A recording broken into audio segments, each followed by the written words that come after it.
So, part two of my talk about students and teachers. This time I don't want to talk about how teachers are heroes. Teachers deserve more pay, or they're just unappreciated, or none of that stuff. I want to take a different point of view here. I think we need to talk about why people become teachers, because there's always the people who want to help children and they want to better the world, or they just like being with children, or they really enjoy the idea of seeing people's eyes light up when they do something new.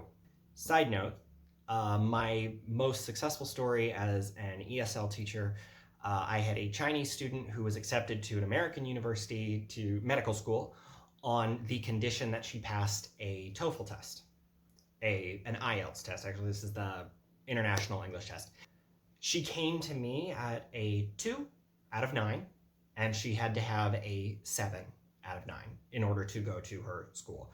We had 3 months. So if 9 is perfectly fluent, and she's a 2, we gotta get her a 7. But she was actually one of the most motivated students, because there was basically a gun to her head by her parents. And in 3 months, I did it. She could give full medical explanations, and every day she gained more vocabulary than I've ever had a student do. Anyway, let's talk about my own reasons why I became a teacher. Yes, there were clues when I was young that I really liked teaching, or at least liked being a know-it-all. But teaching was actually my secondary choice to being an actor, dancer, performer. And when I learned how much I really didn't like that business, I switched. I switched to English teaching really because I've always had a fascination with language. So I became a teacher out of default and to be completely selfish. I was helping people improve their lives by bettering their English so they could go to universities or to work in the world stage as international businessmen, business people. But over it all, the reason I was there is because I'm doing it because I enjoy it, which I think everyone should do for all of their jobs anyway. But this is a job that is traditionally a selfless job, and I went into it with selfish motivations. When I decided I wanted to get my master's degree so I could continue teaching at a higher level, it was much more of a selfish decision. I want to do this so that I can get a better paying job and do what I do at a higher level.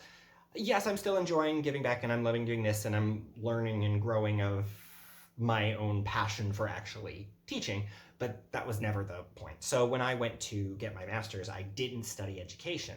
I studied linguistics because it was close enough. I did take some second language acquisition, lesson planning kind of classes, but that wasn't my focus. I really just like talking about language, and they give me a job where I can do that in front of people. It was great.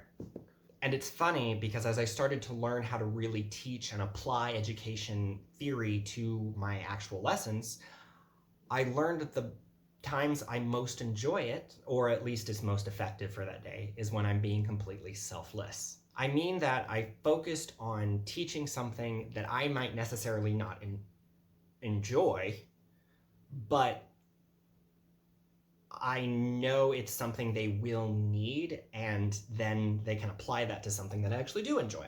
So it was still a step to more advanced topics of some kind, I guess. And I think those lessons are also not as much fun for the students because my passion isn't there, so their passion isn't there. It sort of dies with the teacher. Some of these menial assignments where I was being most selfless and maybe the students weren't actually enjoying it. Like, there are a lot of students who just complain like, God, that was a stupid assignment. It was boring. They have a purpose, and the teacher knows what they're doing. One of the basic methods of designing a lesson that we're taught in like a basic ESL certificate program is PPP. Presentation, practice, production. Present the topic, have them practice the topic, and let them produce it independently. Now, of those 3 steps, if I apply that in a classroom, which is usually what I do because it's so easy and it works. The most fun parts of the lessons are always the later parts. The presentation part, which you could argue in a normal class is like the lecture, like I will make them read a paragraph and say, what's the main grammar here? What are we doing? Like, let's discover it together.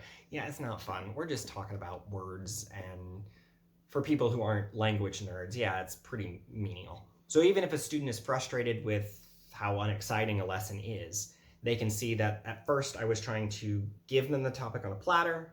Now I'm giving them a fork and a knife to practice it. And now you can actually eat it. I'm really proud of myself for that metaphor. It's like a steak. You know, the knife is like, which hand do you use to cut and poke at the same time? And I'm proposing that we need to teach students education. They need to have lessons starting very young on what is education. This way they can recognize what the teacher is doing, and they will be better tutors and peer editors amongst themselves. So while you're increasing their understanding of education theory, you're actually creating a classroom of little educators. It's like you have your own little army, if we're talking about elementary school. Saying this about my adult students is really demeaning. Whoops. In sum, if we teach all students from a very young age what education is, it will create better critical thinkers. It will make more compassionate students for all the effort the teacher is doing. It can create better managers or CEOs for people in their later life where they understand how to dole out responsibilities and talk to a group of people in a helpful way that is not condescending. And really, I think this would just make us better people. So I'm going to tag on to the end here. Had I understood everything the teacher was doing, I would have been a better student and less of an asswipe. Ugh, I'm so sorry, teachers. I'll say it again. Do I have to do this at every episode? I think I'm really starting to need to apologize to a lot more people.